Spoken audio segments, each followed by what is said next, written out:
ВМРО ДПМН денес презентираше како што велат уште еден корупцијски скандал на охридскиот градоначалник Александар Петрески. Според партијата, Петрески распишал отворен повик за уредување на речното корито на реката Грашница, но истиот го поништувал се додека не била прифатена понудата од фирмата за која ВМРО ДПМН вели дека е блиска до охридскиот градоначалник.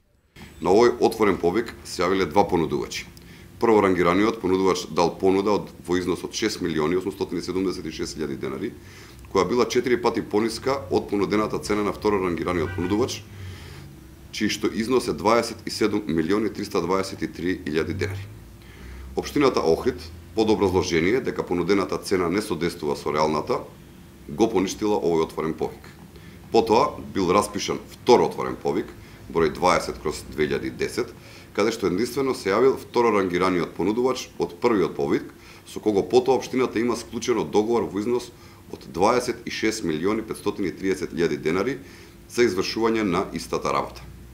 Односно, општината Охрид при првиот повик ја одбила поевтината понуда и потоа веќе на вториот повик прифаќа понуда за извршување на градежни работи, која што е поскапа за отприлика 20 милиони денари од првиот пат, односно 4 пати поскапа. Од ВМРО ДПМН бараат Социјалдемократскиот сојуз да се огради од постапките на Петрески, бидејќи во спротивно ќе сметаа дека и СДСМ има профит од коруптивното работење на охридскиот градоначалник.